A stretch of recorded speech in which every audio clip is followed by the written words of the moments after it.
De quoi ai-je l'air? Je ne suis pas belle? Vous ne pouvez pas les nier. Des mères, des filles, des sœurs, bannies. Allons à la rencontre de Lady P et des travailleuses du sexe de Makeni, en Sierra Leone. Certaines parmi elles sont mes sœurs, d'autres mes collègues et d'autres encore mes... Venez voir. Mais ce n'est pas un monde plein d'amusement et de rire. Ne pas être payé après le sexe, être battu et violé, voilà ce que c'est qu'être une travailleuse du sexe. C'est un travail qui peut leur coûter la vie. Les travailleuses du sexe étaient autrefois des enfants. Elles ont deux parents. Quoi qu'elles aient fait, elles ne méritaient pas de mourir. Certaines subiront une mort terrible. Ils lui ont coupé les pieds et d'autres parties du corps. Celles qui vivent verront leur vie changer à jamais. Qu'est-ce qui se passe? Je vous en supplie, combattez pour moi. Je vous supplie de m'aider. Et certaines en sortiront avec de nouveaux espoirs. Regardez ma mère. Elle est en train de rire. C'est l'histoire d'un groupe de femmes qui veulent la justice et une vie meilleure. J'ai vécu tant de souffrances dans la rue. Je veux que ma fille devienne avocate, qu'elle se batte pour moi et pour les autres qui sont exploités.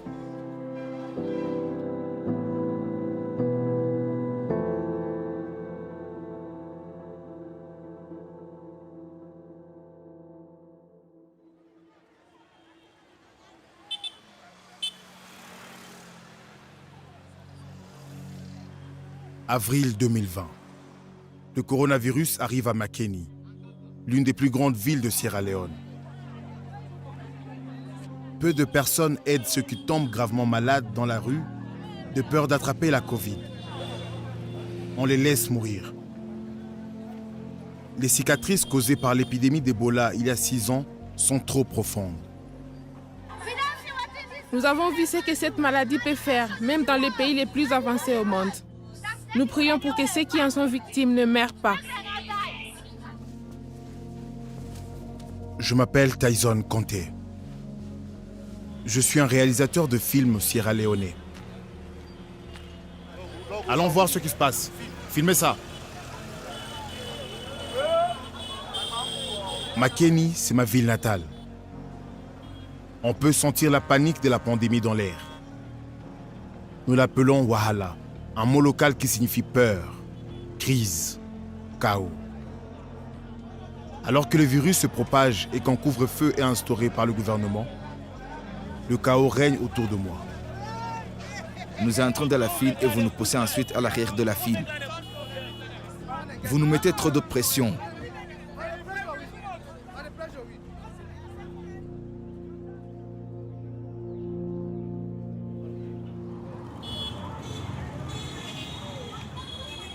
Bien avant la Covid-19, beaucoup de personnes dans cette ville luttaient pour survivre.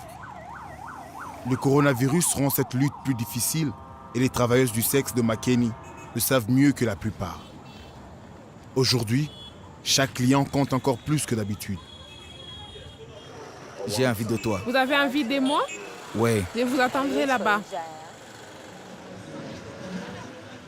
Même si leur travail est légal, les travailleuses du sexe ne reçoivent pas d'argent du gouvernement pour atténuer l'impact du coronavirus, contrairement à beaucoup d'autres.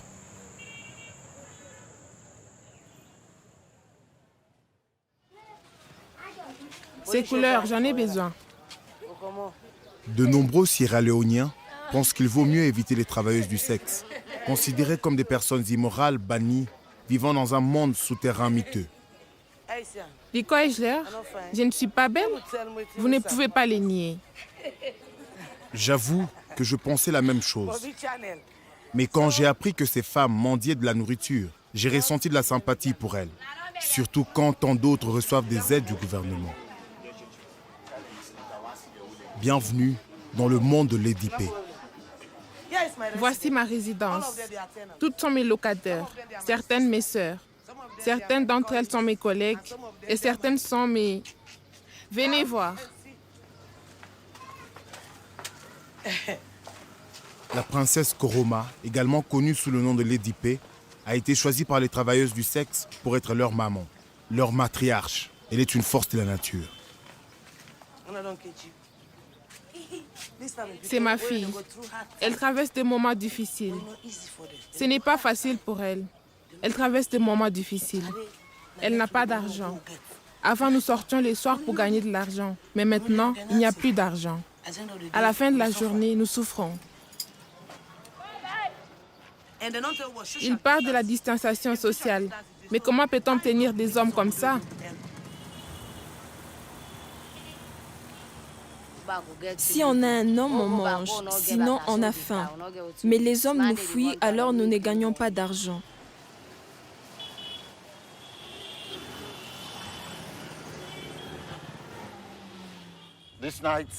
Ce soir, je vais voir des travailleuses du sexe sortir travailler.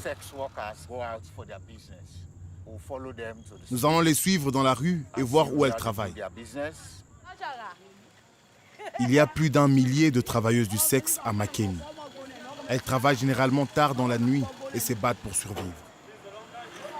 Le couvre-feu du coronavirus signifie maintenant qu'elles doivent être rentrées à 23 heures, ce qui réduit leurs revenus.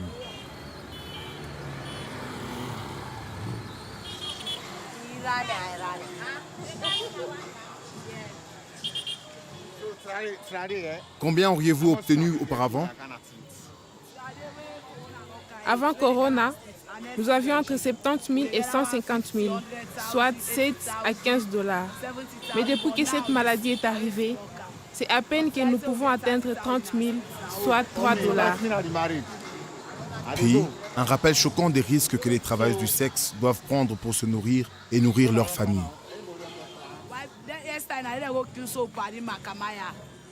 Hier, ils ont amené une fille près des Makama et l'ont découpée pour que nous ayons peur d'aller avec les hommes. Cette jeune fille ici. Une photo de la femme assassinée fait le tour des réseaux sociaux parmi les travailleuses du sexe. C'était donc une travailleuse du sexe? Oui, c'était une travailleuse du sexe. Des photos aussi de son corps mutilé. Vous la connaissiez? Oui. Était-elle à Makeni? Ils lui ont coupé les pieds et lui ont enlevé les parties génitales.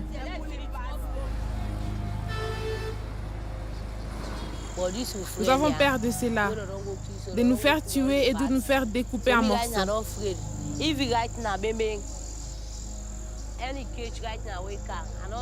J'ai peur.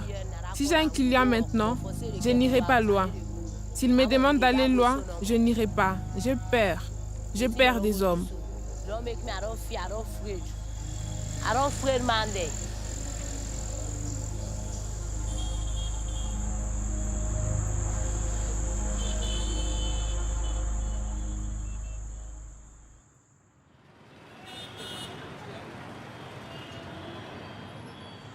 Plus l'argent manque, plus le risque augmente. La plupart ne voient pas d'autre choix que de continuer. Beaucoup ont des enfants à charge et aucun homme pour les aider. Isata, regarde ça. Isata est une mère célibataire de 21 ans qui s'est tournée vers le travail du sexe à l'âge de 14 ans. À 16 ans, elle est tombée enceinte de sa fille Ramatou. Son petit ami est parti avant la naissance de Ramatou. Pour l'instant, je n'ai aucun espoir de voir mon enfant aller à l'école si ce n'est aller travailler la nuit. Mais tout ce sacrifice, je le fais pour ma fille. J'ai vécu tant de souffrances dans les rues. Je veux que ma fille devienne avocate pour se battre pour moi et pour les autres qui sont exploités. Pourquoi tant de femmes sierra-léoniennes comme Isata sont-elles obligées de risquer leur vie pour vendre du sexe? Pour moi, ce problème, comme tant d'autres dans mon pays, trouve ses racines dans notre guerre civile de 11 ans, dans les années 90 et 2000. Il jette une ombre terrible sur de nombreuses vies ici, les façonnant encore. Pour connaître l'histoire de ces travailleuses du sexe sierra-léonaises, il suffit de penser à Lady P et au jour où les rebelles sont entrés dans sa vie à l'âge de 10 ans.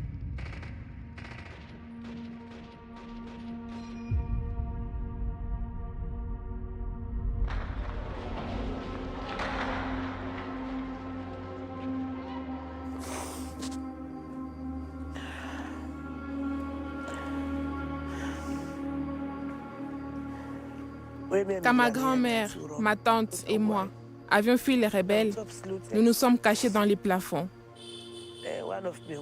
Mon oncle a dit à ma grand-mère que puisque nous n'avons pas mangé depuis 3 jours, il devrait aller chercher la nourriture. Ils sont partis, mais ils les ont attrapés et ramenés. J'étais dans les plafonds. Ils ont tué ma tante et ma grand-mère. Ils les ont décapités. Je ne vais pas parler de ça. C'est ma grand-mère qui m'a élevée.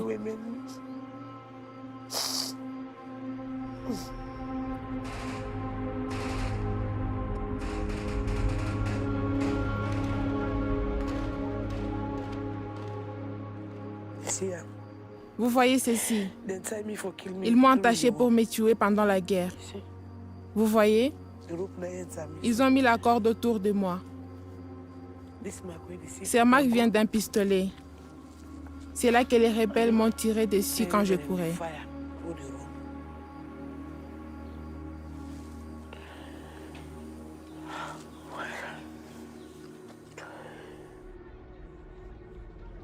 Ils m'ont capturé et m'ont amené au Libéria. Lorsque les rebelles vous ont capturé, qu'est-ce qu'ils vous ont fait? Je ne vais pas parler de ça, chef. Pas du tout.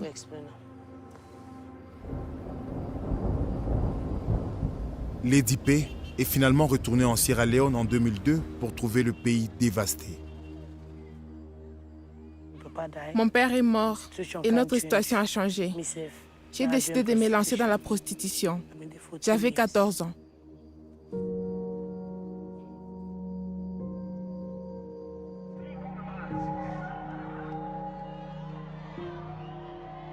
La tragédie de la vie de Lady P ne s'arrêtera pas là. En 2014, alors qu'elle était mariée et avait déjà des enfants, l'épidémie mortelle d'Ebola a dévasté sa famille. À l'époque, nous avions 3 enfants. Un avait été adopté et 2 étaient le mien. Nous avons tous été infectés. Ma belle-mère est morte, mon mari est mort, mes 2 enfants sont morts. Ils sont tous morts. En tout, 20 membres de la famille de Lady P sont morts. Mais elle ne laisse pas ce passé tragique l'arrêter.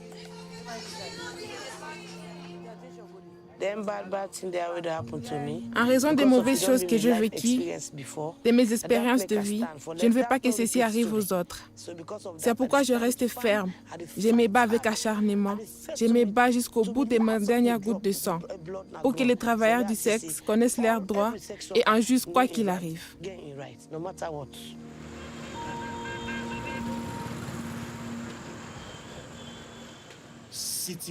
Assis là, à regarder Lady P et à l'écouter,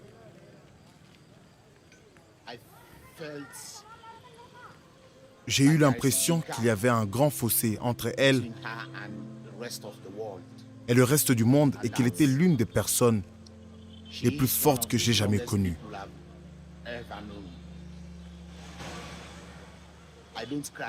Je ne pleure pas facilement, mais écouter Lady P me fait pleurer.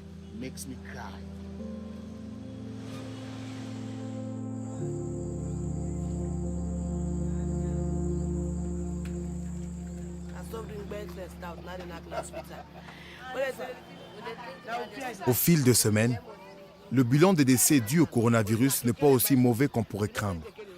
Fin mai, il n'y avait eu que 46 décès officiels. Mais le couvre-feu nocturne et le verrouillage des quartiers se poursuivaient et la vie des travailleuses du sexe est de plus en plus précaire. Il y a eu un autre meurtre horrible. Et cette fois, c'est plus près de chez nous. Que s'est-il passé?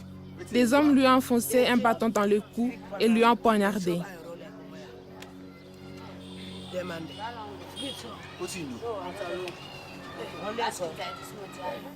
Cela crée-t-il de la peur? Oui, tellement. Gina Weller faisait partie de ce groupe. Elle avait seulement 19 ans quand elle a été tuée. Cela aurait pu être n'importe laquelle d'entre elles. Quelques semaines auparavant, Gina avait enfreint les règles de verrouillage du district en se rendant de l'enceinte de Lady P à Waterloo, près de la capitale Freetown, à la recherche de clients. Son corps mutilé, a été jetée dans un marais. Qu'a fait la police pour trouver les tueurs? Je ne les ai pas vus faire quoi que ce soit. Pas d'enquête. Rien.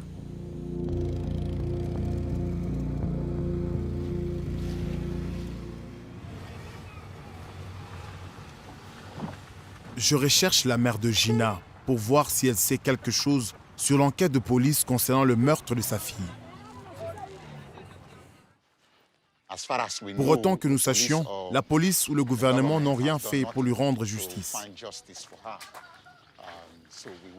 Nous voulons demander à la mère ce qu'elle a ressenti lorsqu'elle a perdu sa fille.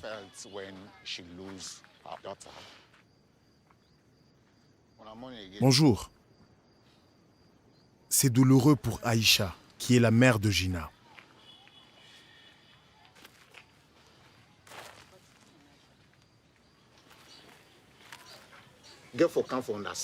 Nous avons compris que rien n'a été fait depuis que votre fille a été tuée. Nous voulons donc enquêter, savoir ce qui s'est passé, qui est responsable et voir comment la loi aidera votre fille à obtenir justice. Obtenons justice. Quelqu'un a tué mon enfant. Que Dieu me révèle qui c'était. Que Dieu me montre la vérité. Aïcha vit entourée de sa famille. Certains de ses 17 petits-enfants, dont la fille de 6 ans de Gina, Rugiatou, courent autour de sa maison. Gina était la plus jeune des 5 enfants d'Aïcha. Son père, un soldat, a été tué pendant la guerre.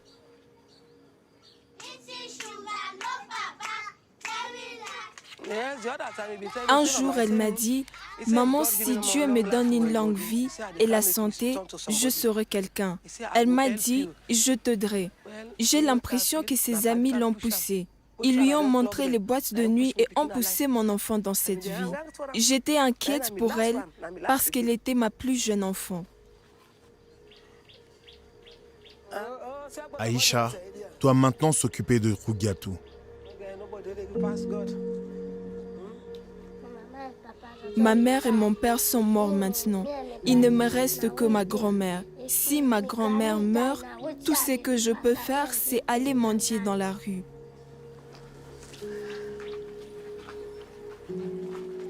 La famille n'a pas de photos de Gina. Tout ce que Rugiatou peut faire, c'est dessiner de mémoire des photos de sa mère.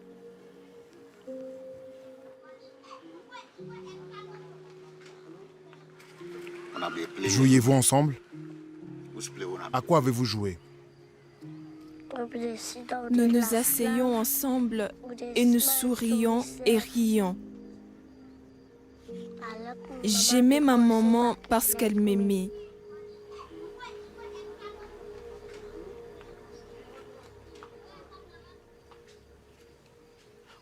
Si vous dites que vous allez vous battre pour moi, quoi que vous fassiez, je suis derrière vous. Lady P m'appelle pour me dire qu'Issata a été attaqué.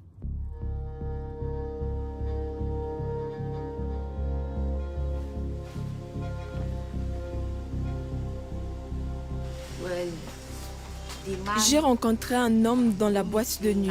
Il a déchiré mes vêtements. Il a pris 20 000, soit $20 de mon soutien-gorge. J'essayais de me battre pour m'en sortir. Il m'a frappé à l'arrière de la tête avec son arme. Il voulait me tuer. Le matin, nous sommes allés au poste de police parce que c'est là que l'homme travaille. Non seulement Issata dit que son agresseur était un officier de police, mais ce n'est pas la première fois qu'il l'aurait battu et volé.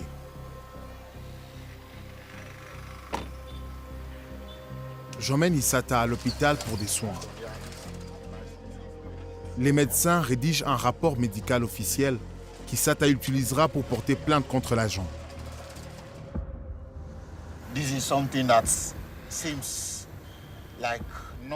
C'est quelque chose qui semble normal dans leur vie, où les hommes vont simplement profiter d'elle, avoir des relations sexuelles avec elle, refuser de payer et finir par les battre. Vous savez, en les maltraitant physiquement.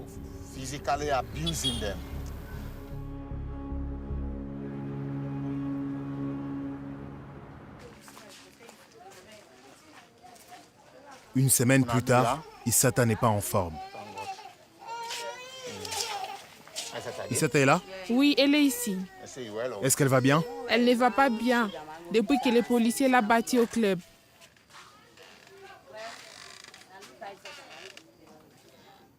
Issata, avez-vous un instant à me consacrer?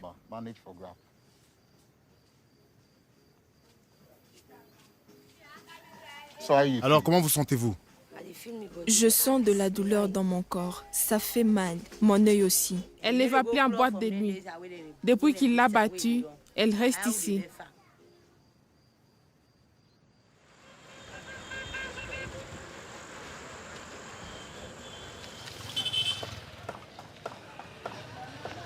Cela fait 2 semaines qu'Issata a dit qu'un policier l'a agressée. Est-ce qu'elle continue à suivre cette affaire? Je me sens bien maintenant. Alors donnez-moi des nouvelles de ce qui s'est passé avec l'affaire impliquant un policier. Ce matin, je suis allée au poste et ses collègues m'ont dit qu'ils régleraient ça en me donnant un mois de salaire comme compensation. Alors qu'allez-vous faire? Les coups sont du passé, Dieu merci, je veux bien maintenant. Ils disent que si je le traîne en justice, il va perdre son emploi. C'est ce que disent beaucoup de policiers.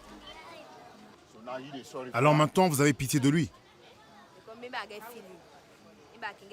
Oui, parce que j'ai de la peine pour lui. Je suis humaine et il est humain. Je sais qu'il a des enfants et une famille. S'ils prennent son uniforme, qui s'occupera de ses enfants?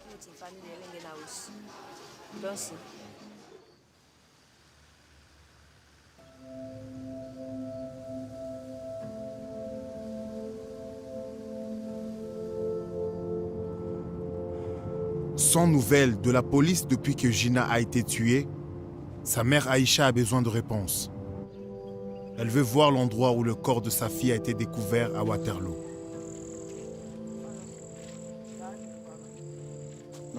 C'est là-bas.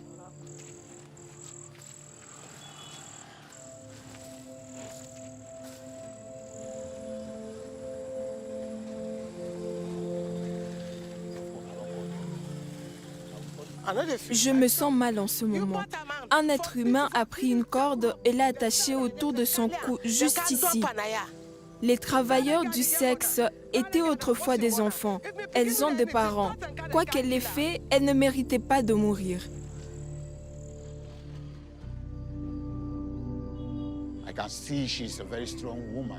Je vois que c'est une femme très forte. Elle ne pleure pas facilement, mais on sent qu'elle souffre. En considérant ce qu'elle veut faire, si le système judiciaire la laisse tomber, elle veut par tous les moyens obtenir justice.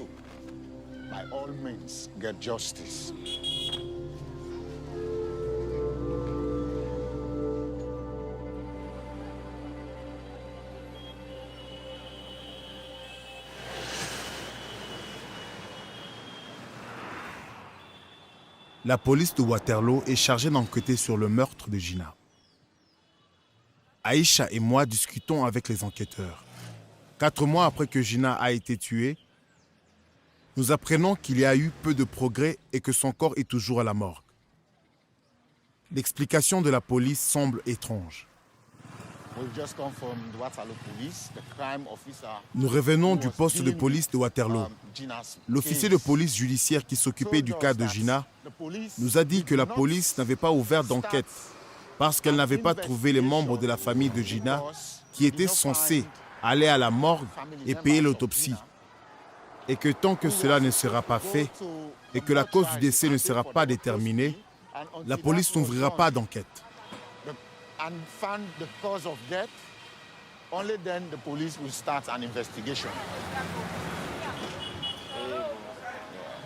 Vous semblez confuse. Je suis confuse. Qu'attendiez-vous de la police? Je pensais qu'ils auraient trouvé un suspect et l'auraient mis en prison. Mais ils ne l'ont pas fait.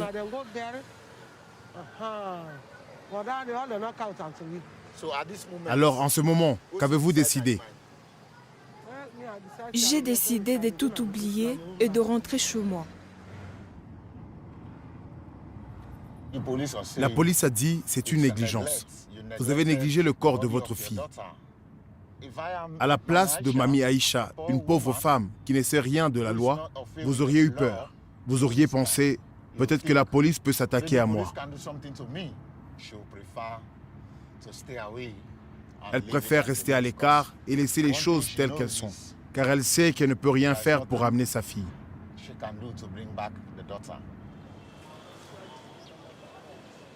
Plus tard, j'ai l'occasion d'interroger un officier de police supérieur devant la caméra.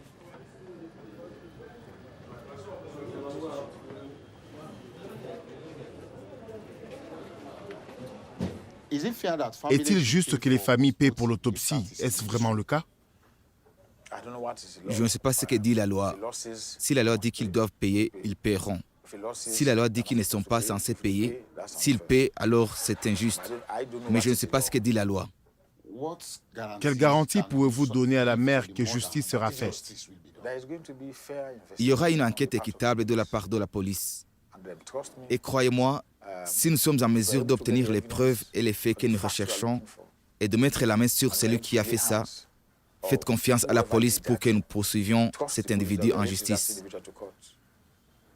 Et je suis sûr que quand une affaire est portée, quand cette affaire sera portée devant les tribunaux, nous pourrons obtenir justice pour la mère. De retour à Makeni, j'apprends qu'Issata a décidé, avec le soutien de Lady P, de poursuivre en justice le policier qu'elle accusait de l'avoir agressé. Mais il y a un problème. Un gros problème.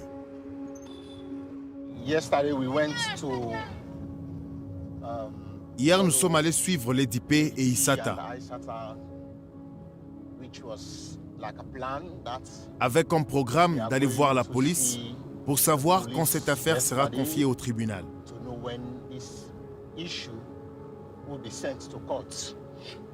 Malheureusement, quand nous sommes arrivés, Issata était introuvable. Issata a disparu depuis 24 heures. Elle n'est même pas revenue s'occuper de sa fille.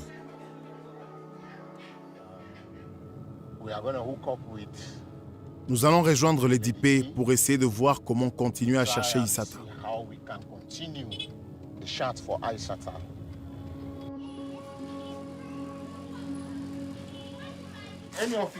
Y avait-il quelqu'un d'autre avec elle? Non, elle était seule.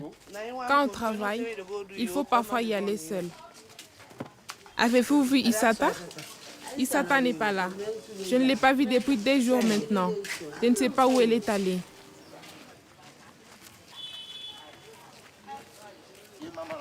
Mais nous rencontrons une femme qui était avec Issata la nuit où elle avait disparu. Issata était en boîte de nuit avant-hier. Une voiture est venue de Freetown. Les occupants sont entrés et les ont fait entrer dans la voiture. Je ne sais pas si Issata est à Makeni. Je ne l'ai pas revue. Elle ne vous a pas dit où elle allait? Non.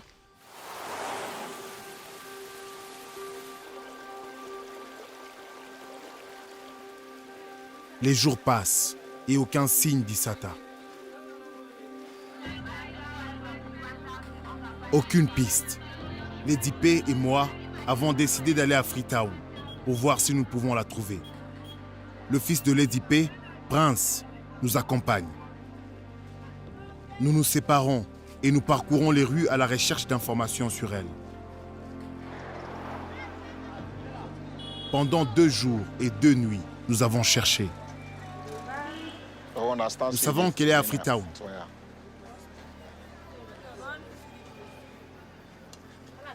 Je ne la connais pas.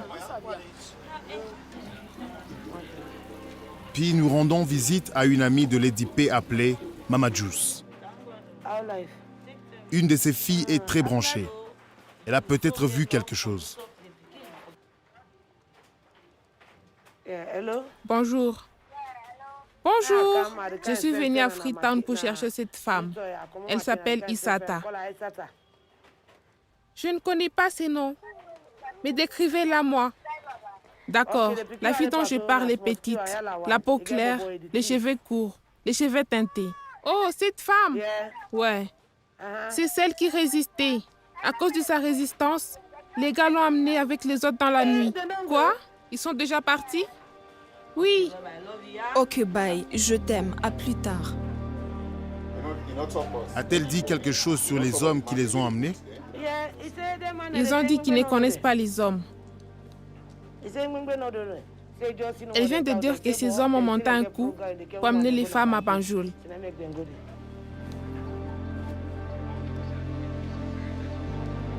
Il semble qu'Issata a fait l'objet d'un trafic de plus de 1000 km vers la capitale de la Gambie, Banjul. Connu pour être un haut lieu du tourisme sexuel, un endroit où des étrangers payent beaucoup d'argent pour coucher avec des femmes. Lady P prend mal la nouvelle. Ils l'ont forcé. Ils l'ont forcé. Maintenant partons.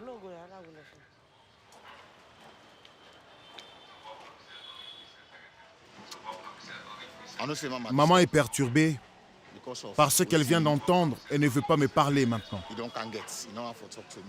Elle sait maintenant que sa fille a été forcée de quitter Makeni, comme un enlèvement.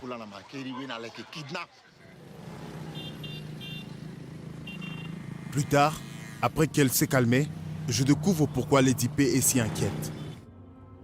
Quand elle était plus jeune, elle avait été emmenée en Gambie. Pas par la force comme Issata. Lady P y est allée de son plein gré. Mais ce qu'elle a trouvé en arrivant là-bas, c'était un monde loin de ce qu'on lui avait promis. Quand vous allez en Gambie, on vous dit que vous allez travailler pour vous-même. Mais en réalité, vous êtes en esclavage.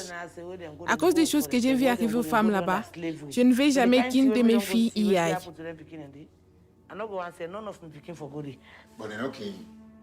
Est-il vrai qu'elle pourrait être battue ou violée? C'est le jeu dans lequel nous sommes. Je n'ai pas besoin d'expliquer cela, c'est évident. Ne pas être payé après le sexe, être battue et violée, voilà ce que c'est qu'être une travailleuse du sexe.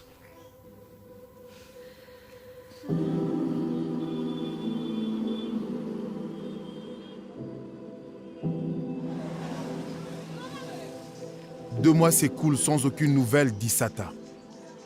Je commence sérieusement à craindre le pire.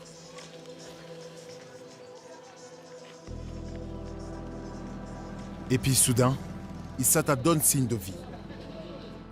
Des appels désespérés et des messages vocaux arrivent. Issata appelle depuis un numéro malien. Je souffre beaucoup, directeur. Directeur, je vous en supplie de vous battre pour moi. J'essaie de rappeler Issata plusieurs fois, mais son téléphone fonctionne rarement. Ah, maintenant ça sonne. Quand j'arrive à la joindre, mon soulagement est par moments immense. Allô? Bonjour. Oui? Issata. Oui? Dieu merci, je suis en contact avec vous aujourd'hui. Enfin, après plusieurs appels, je reconstitue ce qui est arrivé à Issata et à l'autre travailleuse du sexe de Makeni kidnappée. Des hommes nous ont rencontrés en boîte de nuit. Ils ont dit qu'ils avaient besoin de sexe. Ils ont dit de partir avec eux à Freetown. Ils ont attrapé ma sœur et l'ont violée. Ils m'ont bâillonné et m'ont violée jusqu'à ce que nous arrivions dans un village en Gambie. Puis, nous sommes restés dans le village gambien pendant un mois. Issata me dit que le gang les a vendus à une Nigériane. Cette dernière les a ensuite obligés à se prostituer pour la payer. Elle nous a demandé de la suivre. Elle nous a emmenés au Sénégal. Nous avons dû nous prostituer au Sénégal pour la payer. Une nuit, elle nous a emmenés au Mali.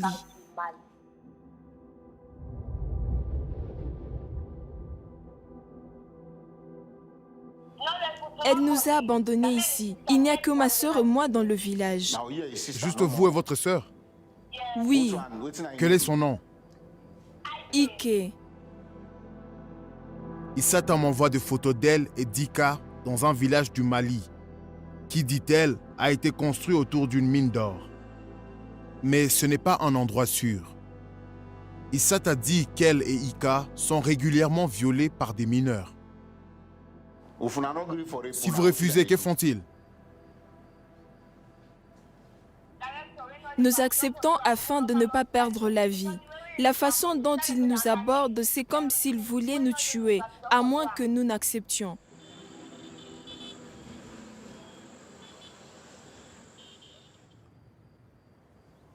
Les femmes ne savent pas exactement où se trouve le village minier malien. J'essaie de le découvrir, mais je n'arrive pas à les localiser. Toutefois, il y a une lueur d'espoir. Ika et Issata se sont liés d'amitié avec un mineur du nom d'Abou, qui les laisse utiliser son téléphone pour me contacter. Abou pourrait-il être la clé de la porte qui les ramènera chez elle? Je pense qu'il y a un espoir de retrouver Issata saine et sauve. Mais j'ai peur que s'il y a un nouveau retard dans la tentative de la retrouver, elle sera encore plus en danger.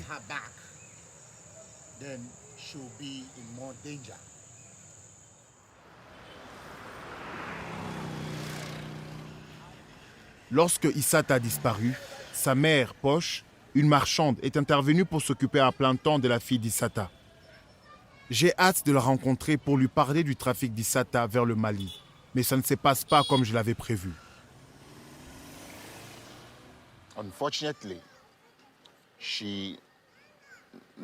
Malheureusement, elle a failli, vous savez, m'attaquer.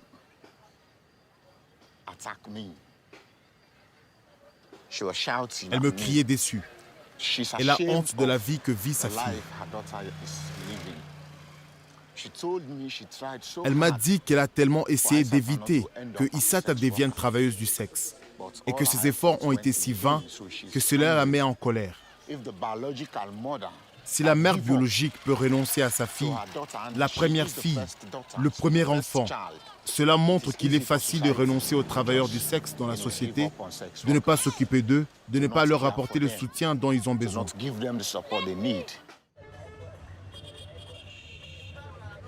Je me demande si la mère de Ika, Kadiatou, ressent la même chose.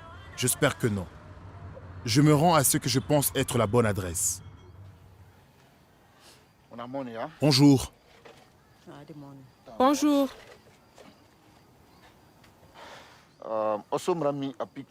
Je vais vous montrer une photo.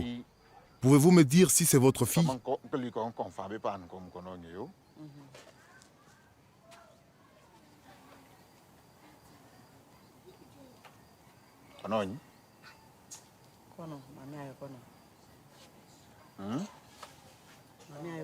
Oui, c'est Mamie Ié. C'est elle? C'est Mamie Ié. C'est la première fois que Kadiatou entend parler de l'endroit où se trouve sa fille depuis des mois. Lorsque Ika a disparu plus longtemps que d'habitude, Kadiatou est devenue anxieuse.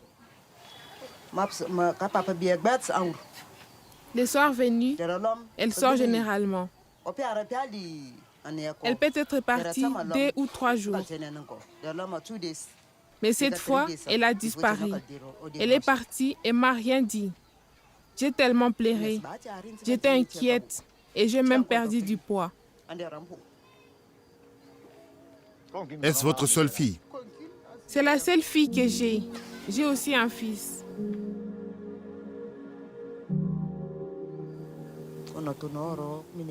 J'ai continué à prier Dieu pour que je la revoie vivante.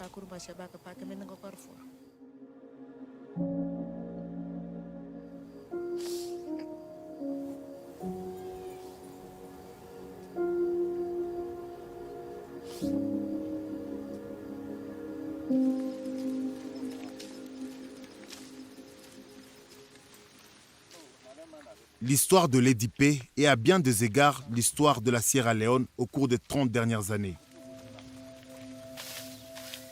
Malgré tant de souffrances, elle fait preuve d'une grande force et d'un grand courage.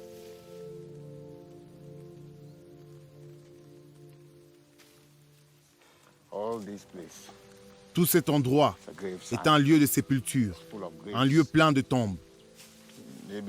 Peut-être que près de 1000 personnes ont été enterrées dans cet endroit en l'espace d'un an.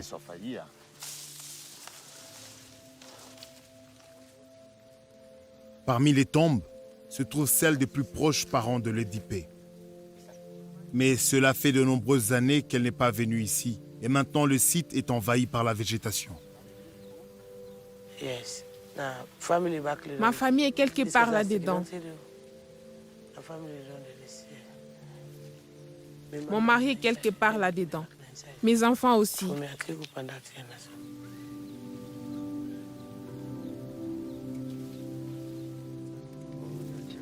Je ne veux pas qu'il y ait d'autres morts dans la vie de Lady P. Je ne veux pas qu'Issata ou Ika meurent. Alors que nous quittons le cimetière, je remarque un appel manqué d'Issata. Je la rappelle. Ça sonne. Qu'est-ce qui se passe? Messieurs, l'endroit où nous avons l'habitude de dormir, nous n'avons pas pu y dormir hier. L'endroit a été vandalisé et toutes nos affaires ont été dispersées. Je jure devant Dieu, au moment où je vous parle, nous sommes chez Abou, le garçon dont nous vous avons parlé, avec toutes nos affaires. Issata. Ika. Aïké, bonjour. Oui, C'est Maman P. Nous faisons tout pour te sortir de là, d'accord? Maman P, je jure devant Dieu que ce n'est pas facile pour nous. Aujourd'hui, ils sont venus et nous ont violés. Je le jure devant Dieu et au nom du seul enfant que j'ai.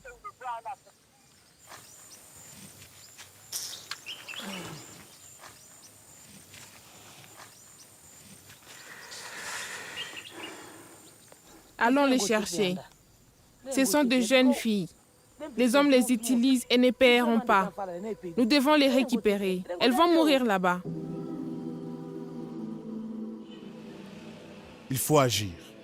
Nous n'avons pas d'autre choix que de voir si Abou, le mineur chez qui Issata et Ika séjournent, peut nous aider. Avez-vous confiance en lui? Oui, nous lui faisons confiance. Si nous l'appelons et qu'il nous dit où vous êtes, nous serons en mesure de vous récupérer. Je contacte un journaliste malien, Mamadou Tapili, pour parler à Abou et retrouver Issata et Ika. Si nous pouvons les localiser, l'Organisation internationale pour les migrations, OMI, ou les Nations unies qui assistent les victimes de la traite, sont d'accord pour aider Issata et Ika à rentrer chez elles. Tapili prend contact avec Abou. Enfin, nous savons où se trouve le village minier, à 1 heure de route de la ville de Kenyeba. Donc nous allons à Kenyeba. Oui, à Kenyeba.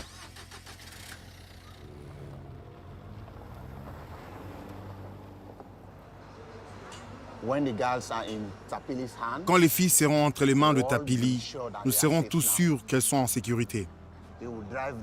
Il les conduira, les amènera à Bamako. Le voilà qui appelle maintenant. Bonjour. Bonjour, M. Tyson. Salut Tapili, comment allez-vous? Je vais bien, merci. Nous sommes toujours en route. D'accord? Il reste environ 250 km à parcourir pour y arriver, mais nous continuons à avancer. Oh mon Dieu, vous êtes en train de faire un si long voyage. Ouais, donc d'ici demain, j'espère que nous serons avec les dames. Très bien Tapili, merci beaucoup mon frère.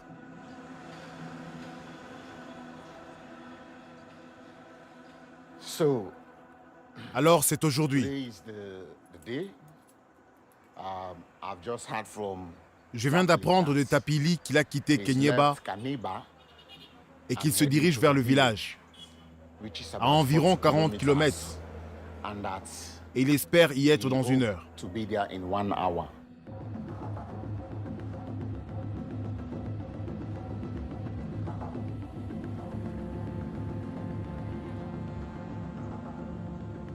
J'attends nerveusement avec Kadiatou, la mère d'Ika, que Tapili arrive enfin à l'endroit convenu pour rencontrer Abou.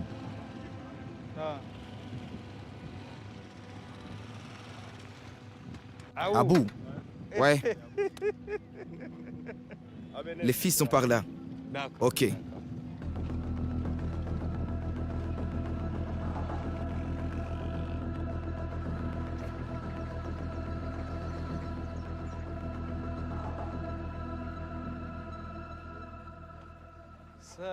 Bonjour. Comment allez-vous? Ika semble anxieuse. Isata Oui, et Ike. Ike. Merci beaucoup. C'est un bordel. Et certaines personnes deviennent nerveuses à cause de la caméra. Il y a plusieurs filles ici et elles ne se sentent pas vraiment en sécurité. Il est temps de partir.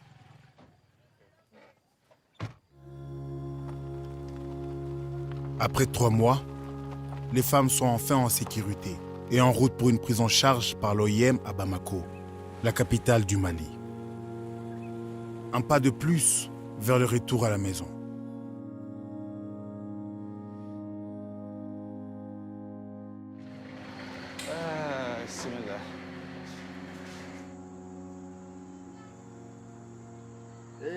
Salut Isata. Ok. Regardez la caméra ici. C'est ma mère. Elle est en train de rigoler. Regarde, c'est ma mère. Nous sommes sur le chemin du retour. Nous prions Dieu pour que vous reveniez sains et saufs. Vous allez changer maintenant. Oui, je changerai.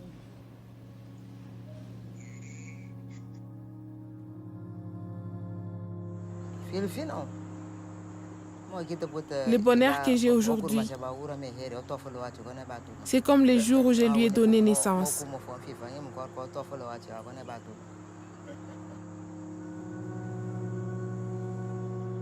Le lien éternel entre une mère et sa fille. Même dans la mort, cela ne peut être brisé. 8 mois après la mort de Gina, sa mère Aïcha est toujours en deuil. Elle espère toujours que justice sera faite et que l'assassin de sa fille sera arrêté. Mais le dossier ne connaît aucun développement. Gina a été enterrée en janvier. Elle peut enfin reposer en paix au lieu de rester dans une morgue. Mais quelle vie attend les autres travailleuses du sexe?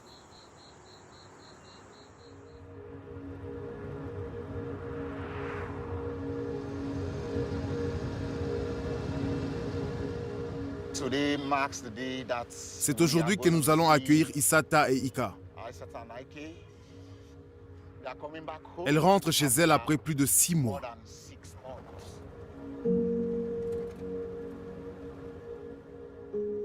Leur mère voyage avec nous. Il y a quelques mois, Poche, la mère d'Isata, m'a dit qu'elle avait renoncé à sa fille. Mais aujourd'hui, elle a décidé de faire le voyage. Lady P vient également pour accueillir ses sœurs à la maison.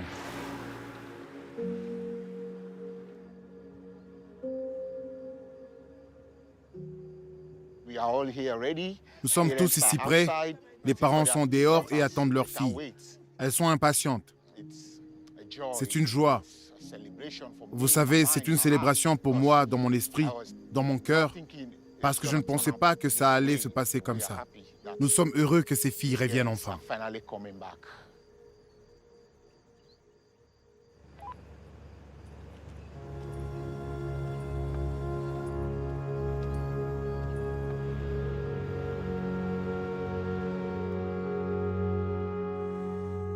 Isata et Ika ont passé 3 mois au Mali avec l'OIM, qui a vérifié leur récit de kidnapping et de trafic.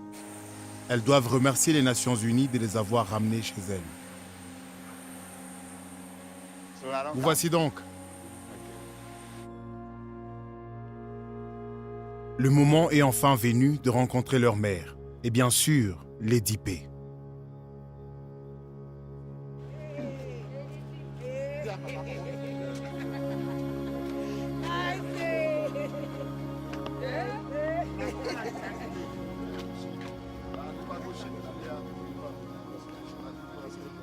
Mes enfants sont près de moi aujourd'hui. Vous êtes donc heureuse? Plus qu'heureuse. Les mots ne sont pas assez.